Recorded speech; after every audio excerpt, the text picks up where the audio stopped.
নমস্কাৰ প্ৰিয় বন্ধু বান্ধৱীসকল, আপোনালোক সকলোকে পুনৰবাৰ স্বাগতম জনাইছোঁ আমাৰ চেনেল ই কুঁহিপাতলৈ। আজি আমি অসম ৰিলেটেড কিছুমান টপিকৰ ওপৰত GSMCQ চিৰিজ আৰম্ভ কৰিছিলোঁ।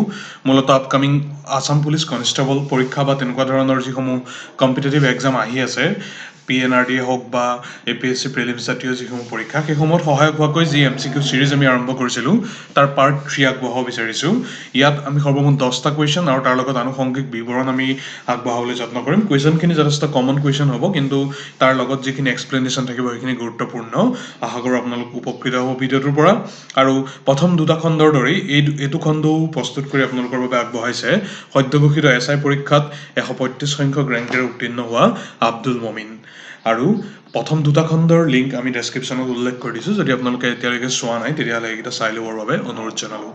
গতিকে পলম নকৰি মূল বিষয়বস্তুলৈ প্ৰৱেশ কৰোঁ বলক।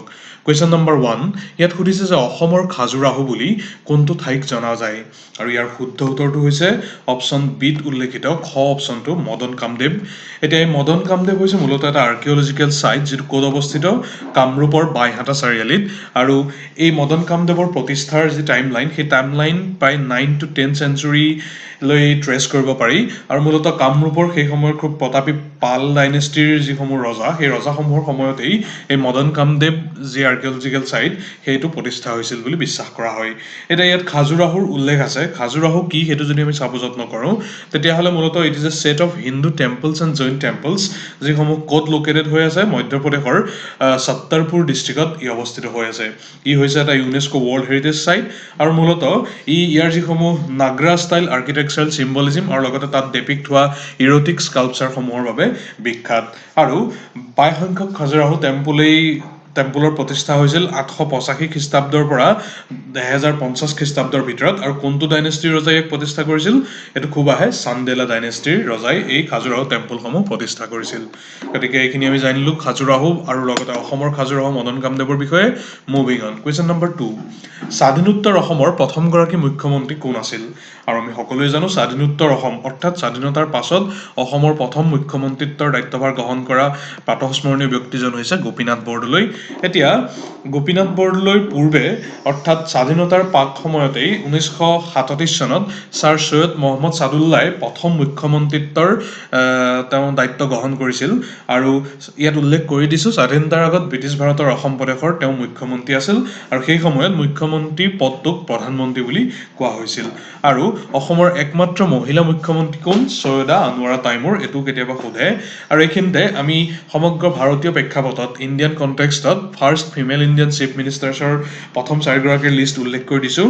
অসমৰ প্ৰথমগৰাকী ছৈয়দা আনোৱাৰা তাইমুৰ, যি একমাত্ৰ বৰ্তমানলৈকে, আৰু তেওঁ সেই সৰ্বভাৰতীয় পৰ্যায়ত 4ৰ্থ পজিশ্যনত আছে। আৰু প্ৰথমগৰাকী ফিমেল ইণ্ডিয়ান চিফ মিনিষ্টাৰ হৈছে সুচেতা কৃপলানী। এইটো বিষয়ে খুব সোধে। তেওঁ উত্তৰ প্ৰদেশৰ মুখ্যমন্ত্ৰীত্বৰ দায়িত্ব গ্ৰহণ কৰিছিল। দ্বিতীয়তে আছে নন্দিনী সাতপথী, তেওঁ উৰিষ্যাৰ আছিল। আৰু তৃতীয়গৰাকী হৈছে শশীকালা কাকোৰকাৰ, তেওঁ গোৱা দমন দিউ সেই ইউনিয়ন টেৰিটৰীৰ মুখ্যমন্ত্ৰীত্বৰ দায়িত্ব তেওঁ গ্ৰহণ কৰিছিল। এইখিনিতে অসমৰ মুখ্যমন্ত্ৰীত্বৰ লগত জড়িত কেইটামান ফেক্সুৱেল ডিটেইলছ মেনশ্যন কৰি থ'ব বিচাৰিছোঁ। অসমৰ সৰ্বকনিষ্ঠ মুখ্যমন্ত্ৰী অৰ্থাৎ আটাইতকৈ কম বয়সতে CM হোৱা ব্যক্তিগৰাকী হৈছে প্ৰফুল্ল কুমাৰ মহন্ত। আৰু প্ৰথম নন কংগ্ৰেছ CM হৈছে গোলাপ বৰবৰা। তেওঁ জনতা দলৰ পৰা প্ৰতিনিধিত্ব কৰি মুখ্যমন্ত্ৰীত্বৰ পদ লাভ কৰিছিল।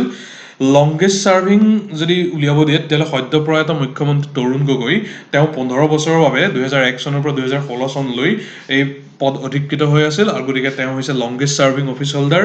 আৰু বৰ্তমানৰ incumbent Sarbananda Sonowal, current Assamese chief minister, তেওঁ 14 সংখ্যক 14 CM অৱ আছাম। আৰু লগতে ৰাজ্যপালৰ লগত জড়িত খুব গুৰুত্বপূৰ্ণ এটা তথ্য হৈছে অসমৰ প্ৰথম ৰাজ্যপাল কোন সুধি থাকে, তেওঁ হৈছে sir Mohammed Saleh Akbar Hydari. Moving on, question number 3, অসমৰ প্ৰথমখন বিশ্ববিদ্যালয় গুৱাহাটী বিশ্ববিদ্যালয় কিমান চনত প্ৰতিষ্ঠা হৈছিল? আৰু ইয়াৰ শুদ্ধ উত্তৰটো হৈছে অপশ্যন গত উল্লেখিত 1948 চন। 1948 চনত গুৱাহাটী ইউনিভাৰ্চিটি এক্ট 1947ৰ জৰিয়তে অসম চৰকাৰে এই বিশ্ববিদ্যালয়খনৰ প্ৰতিষ্ঠা কৰিছিল। গতিকে চনটো হৈছে 1948। আৰু 1948ৰ 26 জানুৱাৰী অৰ্থাৎ গণৰাজ্য দিৱসৰ দিনটোতেই গুৱাহাটী ইউনিভাৰ্চিটি ইয়াৰ প্ৰতিষ্ঠা দিৱস হিচাপে চেলিব্ৰেট কৰে। তাৰ কাৰণটো হৈছে বিশ্ববিদ্যালয়ৰ যি কোৰ্ট, সেই কোৰ্টৰ প্ৰথম মিটিংখন আৰম্ভ হৈছিল এই 26 জানুৱাৰী 1948 চনতেই কটন কলেজৰ বিখ্যাত সুদমাৰ্চন হলত। আৰু গতিকে সেই দিনটোকেই বিশ্ববিদ্যালয়খনৰ প্ৰতিষ্ঠা দিৱস হিচাপে পালন কৰা হয়।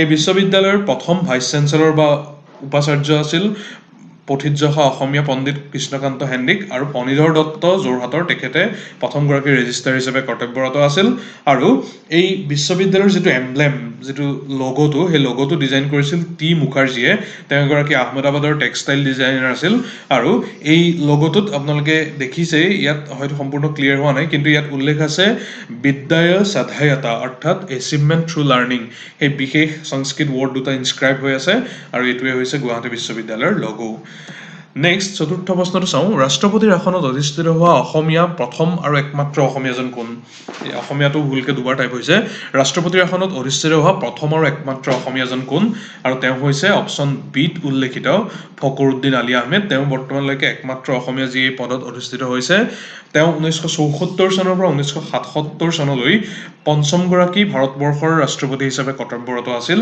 আৰু তেওঁ হৈছে দ্বিতীয়গৰাকী প্ৰেছিডেণ্ট যি কৰ্তব্যৰত অৱস্থাতে অৰ্থাৎ তেওঁৰ কাৰ্যকাল সম্পূৰ্ণ হোৱাৰ পূৰ্বেই মৃত্যুক আঁকোৱালি লৈছিল আৰু জাকিৰ হুছেইন আছিল প্ৰথমগৰাকী ৰাষ্ট্ৰপতি যি কৰ্তব্যৰত অৱস্থাতেই মৃত্যুক আঁকোৱালি লৈছিল এতিয়া আন এটা খুব লেচাৰ নন ফেক্টছ কিন্তু খুব গুৰুত্বপূৰ্ণ সেইটো হৈছে ফখৰুদ্দিন আলী আহমেদৰ পিতৃ অৰ্থাৎ তেওঁৰ দেউতাক কলনেল জালনুৰ আলী আহমেদ তেওঁ আছিল এগৰাকী ডক্তৰ আৰু তেওঁ হৈছে নৰ্থ ইষ্ট ইণ্ডিয়াৰ প্ৰথমগৰাকী ইণ্ডিজিনিয়াছ পাৰ্চন যি MD অৰ্থাৎ ডক্তৰ অফ মেডিচিন ডিগ্ৰী লাভ কৰিছিল আৰু বৰপেটাত যিখন মেডিকেল কলেজ স্থাপন কৰা হৈছে অসম চৰকাৰৰ দ্বাৰা সেইখন এই ফখৰুদ্দিন আলী আহমেদ ডাঙৰীয়াৰ নামতেই নামাকৰণ কৰা হৈছে নেক্সট চাওঁ কুৱেশ্যন নম্বৰ 5 শৰাইঘাটৰ ৰণ কিমান চনত সংঘটিত হৈছিল আৰু এইটো খুব কমন প্ৰশ্ন প্ৰায়ে সোধে 1671 চনত শৰাইঘাটৰ ৰণ সংঘটিত হৈছিল এই শৰাইঘাটৰ ৰণৰ দুটা যি পক্ষ যাৰ মাজত হৈছিল সেয়া হৈছে ক্ৰমে মোগল আৰু আহোম আৰু মোগল পক্ষটোৰ লিড কোনে কৰিছিল ৰাজা ৰামসিংহই আৰু আহোম পক্ষৰ নেতৃত্বত আছিল লাচিত বৰফুকন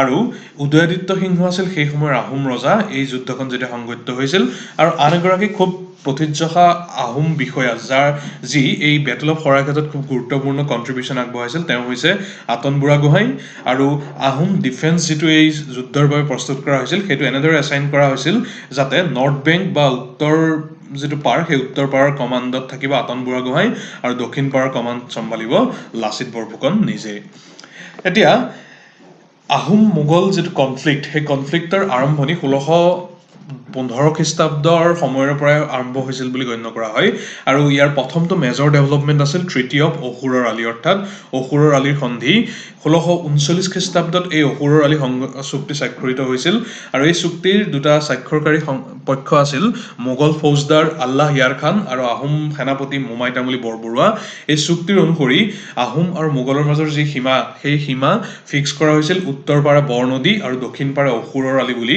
এই অসুৰৰ আলিটো বৰ্তমান গুৱাহাটী মহানগৰীৰ ৰাজগড় ৰোডটোৰ ওচৰে পাজৰে বুলি গণ্য কৰা হয় এটা 1639 চনৰ সেই তৃতীয় অসুৰৰ আলিৰ পিছত নেক্সট তৃতীয় ঘিলাধাৰী ঘাট সংঘটিত হৈছিল 1663 খ্ৰীষ্টাব্দত এতিয়া এই 1663 খ্ৰীষ্টাব্দত চুক্তি স্বাক্ষৰিত হোৱাৰ পূৰ্বে আহোম কেপিটেল যি আছিল গড়গাঁও সেই গড়গাঁও অকুপাই কৰিছিল মিৰ্জুমলাই আক্ৰমণ কৰিছিল সেই সময়ত আছিল ৰজা জয়ধ্বজ সিংহ আহোম ৰজা আৰু জয়ধ্বজ সিংহই বাধ্য হৈ পলায়ন কৰিবলৈ তেওঁ বাধ্য হৈছিল আৰু এই মিৰ্জুমলাৰ অকুপেশ্যনৰ পিছতেই ঘিলাধাৰী ঘাটৰ সন্ধি স্বাক্ষৰিত হৈছিল 1663 খ্ৰীষ্টাব্দত আৰু সেই চুক্তি অত্যন্ত কঠোৰ আছিল আহোমৰ ওপৰত আৰু এই চুক্তিৰ এটা খুব গুৰুত্বপূৰ্ণ দফা হিচাপে জয়ধ্বজ সিংহই তেওঁৰ 5 বছৰীয়া জীয়ৰী ৰমণী গাভৰুক মোগল পক্ষলৈ উপহাৰ ৰূপে বা উপঢৌকন ৰূপে আগবঢ়াব লগা হৈছিল আৰু সেই ৰমণী গাভৰুক তাৰ কিছু বছৰ পিছত 1648 খ্ৰীষ্টাব্দত ঔৰংজেবৰ পুত্ৰ মহম্মদ আজম শাহৰ লগত বিবাহপাশত আবদ্ধ হৈছিল আৰু তেওঁৰ নাম সলনি হৈছিল ৰহমত বানু বেগমলৈ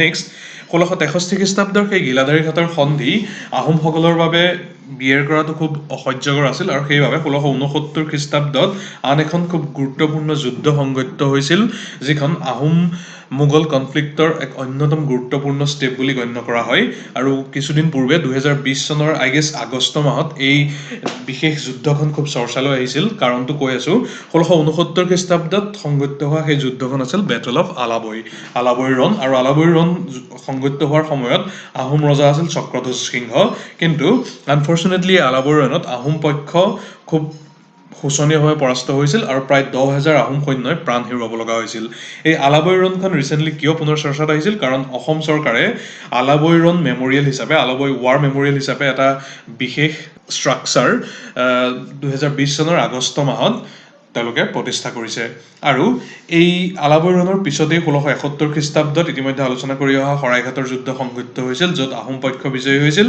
আৰু ইয়াৰ পিছত কিছু বছৰ চেগাচুৰুকাকৈ আহোম মোগল কনফ্লিক্টটো চলি আছিল যদিও শেষত বেটল অফ ইটাখুলি অৰ্থাৎ ইটাখুলিৰ ৰণ যিখন 1682 খ্ৰীষ্টাব্দত হৈছিল আৰু গদাধৰ সিংহৰ ৰাজত্বকালত সেই যুদ্ধ হৈছিল আৰু এই বেটল অফ ইটাখুলিতেই আহোমসকলে মোগলক আল্টিমেট টাইমৰ বাবে পৰাস্ত কৰিছিল আৰু পশ্চিমে মানস নদীৰ যিটো সীমা সেই সীমাই আহোম মোগল সীমাৰূপে সম্পূৰ্ণৰূপে ভৱিষ্যত সময়লৈ আহোম পিৰিয়ড শেষ হোৱাৰ সময়লৈকে চলি আছিল গতিকে এইখিনি হৈছে আহোম মোগল কনফ্লিক্টৰ গুৰুত্বপূৰ্ণ পইণ্ট গোটেইখিনি মেনশ্যন কৰি দিছোঁ আই হোপ আপোনালোক উপকৃত হ'ব নেক্সট কুৱেশ্যন নম্বৰ 6ত অসম সাহিত্য সভাৰ প্ৰতীক পদ অৰ্থাৎ লগোটো কোনে ডিজাইন কৰিছিল সুধিছে আৰু ইয়াৰ শুদ্ধ উত্তৰটো হৈছে ক অপশ্যনটোত উল্লেখিত যুগল দাস এই অসম সাহিত্য সভাৰ ৰিলেটেড কেইটামান ফেক্টছ উল্লেখ কৰিব বিচাৰিছোঁ প্ৰথমটো হৈছে অসম সাহিত্য সভাৰ হেডকোৱাৰ্টাৰ ক'ত অৱস্থিত সেইটো হৈছে চন্দ্ৰকান্ত সন্দিকৈ ভৱন যোৰহাটৰ নেক্সট প্ৰথম অধিৱেশন অসম সাহিত্য সভাৰ অনুষ্ঠিত হৈছিল 1917 চনত শিৱসাগৰ জিলাত আৰু তাৰ সভাপতিত্ব দায়িত্বভাৰ গ্ৰহণ কৰিছিল পদ্মনাথ গোহাঁই বৰুৱাই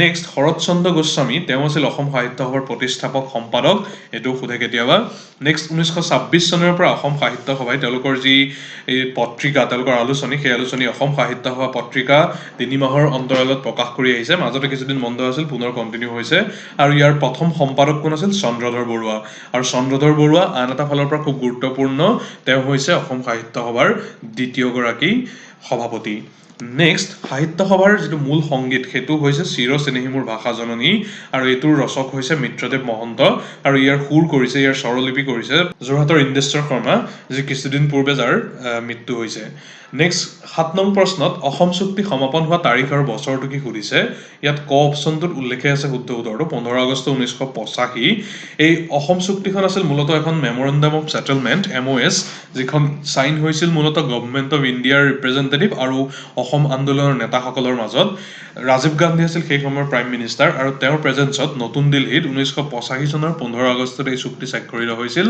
আৰু এই চুক্তি অনুসৰি 1971 চনৰ মাৰ্চৰ 24 তাৰিখ এই পাৰ্টিকুলাৰ ডেটটো যিটো বৰ্তমান NRC আৰু তাৰ পৰৱৰ্তী সময়খিনিৰ আলোচনাত খুব এটা ডিসকাসড টাইমলাইন মাৰ্চ 24 1971 এই তাৰিখটোকে ডেডলাইন হিচাপে ফিক্স কৰা হৈছিল আৰু এই তাৰিখটোৰ পিছৰ যিসমূহ অবৈধভাৱে প্ৰৱেশ কৰা বাংলাদেশী বা বিদেশী নাগৰিক তেওঁলোকক ডিপোৰ্ট কৰাৰ ব্যৱস্থা গ্ৰহণ কৰা হ'ব বুলি এই চুক্তিত উল্লেখ আছে লগতে আন এটা প্ৰভিজন ৰখা হৈছে 1966 ৰ পৰা 1971 লৈ এই পাৰ্টিকুলাৰ টাইমত অহা যিসমূহ বাংলাদেশী আছিল তেওঁলোকক 10 বছৰৰ কাৰণে তেওঁলোকক ভোটিংৰ ৰাইটছৰ পৰা বঞ্চিত কৰা হ'ব তাৰ পিছত নাগৰিকত্ব প্ৰদান কৰা হ'ব অন এপ্লিকেশন সেই ডিটেইলছটো মেনশ্যন আছিল ইয়াত আৰু বৰ্তমান অসম চুক্তিৰ 6 নং দফাৰ আনুষ্ঠানিক ভাবে ইমপ্লিমেন্টেশনৰ কাৰণে এটা ক্লজ 6 কমিটি বনাই দিছিল অসম চৰকাৰে সেই সন্দৰ্ভটো খুব চৰ্চাত আছিল কিন্তু বৰ্তমানলৈকে ক্লজ 6 ৰ সেই কমিটিৰ যিসমূহ ৰিকমেন্ডেশন সেইসমূহ আনুষ্ঠানিকভাৱে ইমপ্লিমেন্ট হোৱা নাই এইখিনিতে আমি ৰিপ্ৰেজেন্টেটিভ সেই চুক্তিখন সাইন কৰা কোন কোন আছিল সেইখিনি উল্লেখ কৰি দিব বিচাৰিছো ডাইৰেক্ট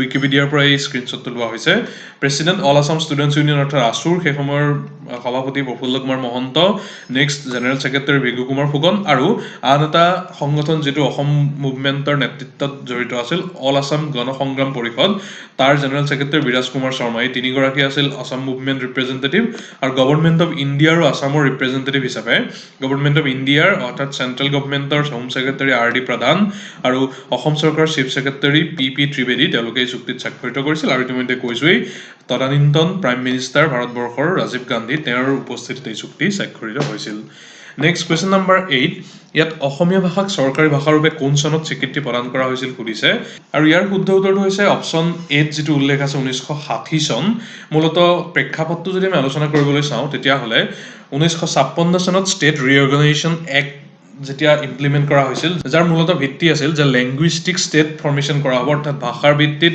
ৰাজ্যসমূহৰ সীমা পুনৰ নিৰ্ধাৰণ কৰা হ'ব আৰু সেই যেতিয়া আন্দোলনসমূহ ভাৰতবৰ্ষৰ বিভিন্ন প্ৰান্তত চলি আছিল তেতিয়া অসম সাহিত্য সভাই প্ৰথমবাৰৰ বাবে অসমীয়া ভাষাটোক অসমৰ অফিচিয়েল ল্যাঙ্গুৱেজ হিচাপে ইউজ কৰিবৰ কাৰণে ডিমান্ড আগবঢ়াইছিল আৰু সেই সন্দৰ্ভত তেওঁলোকে খুব গুৰুত্বপূৰ্ণ এটা ৰিজলিউচনো পাছ কৰিছিল আৰু ইয়াৰ পিছতেই অসমৰ বিভিন্ন প্ৰান্তত এজিটেশ্যন আৰম্ভ হৈছিল প্ৰায়বোৰ অংশতে এই দাবিটোৰ সমৰ্থনত আৰু মূলত বৰাক ভেলী এৰিয়াত ইয়াৰ বিপক্ষে আৰু সেই দাবিসমূহৰ প্ৰতি সঁহাৰি জনাই অসম চৰকাৰে বিমল প্ৰসাদ চলিহা আছিল সেই সময়ত মুখ্যমন্ত্ৰী।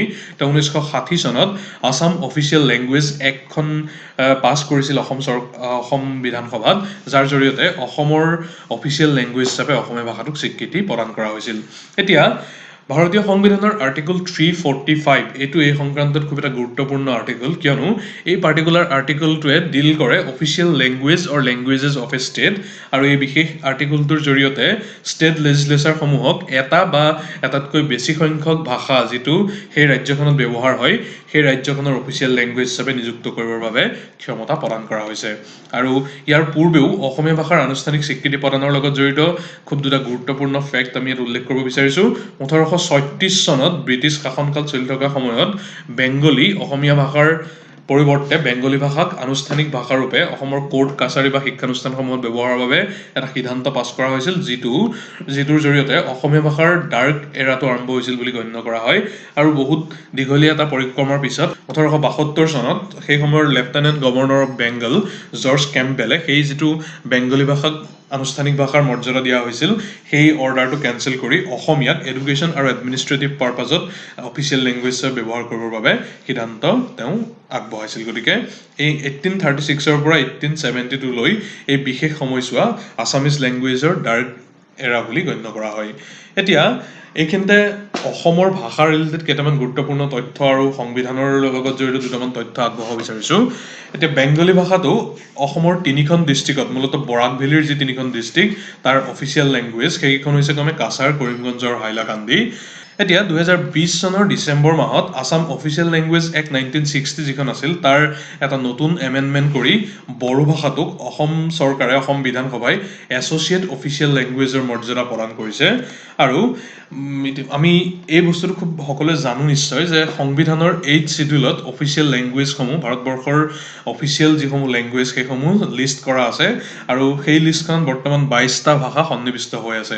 অৰিজিনেলি 14টা ভাষা তাত সন্নিৱিষ্ট হৈছিল, যিসমূহৰ এটা আছিল অসমীয়া, আৰু এই 14টা ভাষাৰ পিছত পৰৱৰ্তী সময়ত 8টা ভাষা এড কৰা হৈছে বিভিন্ন এমেণ্ডমেণ্টৰ জৰিয়তে। আৰু বড়ো ভাষাটোক 2003 চনত 92 সংখ্যক কনষ্টিটিউচনেল এমেণ্ডমেণ্ট 92nd এমেণ্ডমেণ্টৰ জৰিয়তে এই লিষ্টলৈ এড কৰা হৈছে। আৰু সেই পাৰ্টিকুলাৰ এমেণ্ডমেণ্টটোত 2003 সেই পাৰ্টিকুলাৰ ইয়েৰটোত বড়োৰ লগতে ডগৰী, মৈথালী আৰু চান্থালী এই বিশেষ 4টা ভাষা এই 22টা ভাষাৰ যি লিষ্ট সেই লিষ্টলৈ উন্নীত কৰা হৈছিল।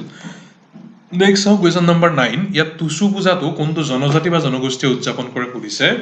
ইয়াৰ শুদ্ধ উত্তৰটো হৈছে অপশ্যন গত যিটো উল্লেখ আছে চাহ জনজাতিসকলে। টুচু পূজা মূলতঃ অসমৰ টি ট্ৰাইবৰ এটা খুব গুৰুত্বপূৰ্ণ ফেষ্টিভেল, আৰু গডেছ টুচুৰ উপাসনাৰে এই বিশেষ পূজাটোত সেই কৃষিৰ যি ছিজন সেই ছিজনটোৰ চেলিব্ৰেশ্যন কৰা হয় বুলি বিশ্বাস কৰা হয়। এতিয়া আন কেইটামান গুৰুত্বপূৰ্ণ উৎসৱ বিভিন্ন জাতি জনগোষ্ঠীৰ লগত জড়িত উল্লেখ কৰিব বিচাৰিছোঁ। প্ৰথমটো হৈছে ৰংকাৰ। এই ৰংকাৰটো হৈছে এটা এনুৱেল উইণ্টাৰ টাইপ ফেষ্টিভেল, যিটো মূলতঃ অসমৰ কাৰ্বিসকলে চেলিব্ৰেট কৰে। নেক্সট আলি আই লৃগাং, আমি সকলোৱে জানো অসমৰ মিচিং কমিউনিটিৰ খুব এটা গুৰুত্বপূৰ্ণ স্প্ৰিং ফেষ্টিভেল, মূলতঃ শস্য বা এগ্ৰিকালচাৰৰ লগতে জড়িত। নেক্সট বুচু ডিমা। এই বুচু ডিমাটো হৈছে ডিমাচা কমিউনিটিৰ লগত জড়িত এটা ফেষ্টিভেল, তেওঁলোকৰ biggest and most important festival. Next Baishagu, আমি সকলোৱে জানো বৈশাগু আৰু বাগৰুম্বা বড়োসকলৰ লগত জড়িত উৎসৱ। আৰু মেডাম মেফি, যিটো প্ৰত্যেক বছৰে 31 জানুৱাৰী তাৰিখে পালন কৰা হয়, সেইটো হৈছে আহোম কমিউনিটিৰ এটা খুব গুৰুত্বপূৰ্ণ উৎসৱ, যিটোৰ জৰিয়তে ডিপাৰ্টেড এনচেষ্টাৰসকলৰ উপাসনা আহোমসকলে কৰে। আৰু গতিকে আজিৰ এই ভিডিঅ'টোৰ অন্তিমটো প্ৰশ্নত আহি আমি উপনীত হৈছোঁ। এইটো হৈছে প্ৰথম অসমীয়া উপন্যাসখনৰ নাম কি?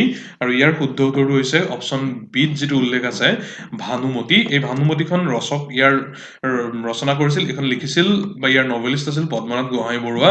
আৰু 1890 চনত ভানুমতী এই উপন্যাসখন প্ৰকাশ পাইছিল প্ৰথমবাৰৰ বাবে। পদ্মনাথ গোহাঁই বৰুৱা ইতিমধ্যে কৈছোৱে সাহিত্য সভাৰ প্ৰথম সভাপতি। আৰু আন এটা খুব গুৰুত্বপূৰ্ণ ফেক্ট তেওঁৰ লগত জড়িত, সেইটো হৈছে তেওঁ হৈছে অসমৰ প্ৰথম লিটাৰেৰী পেঞ্চনাৰ।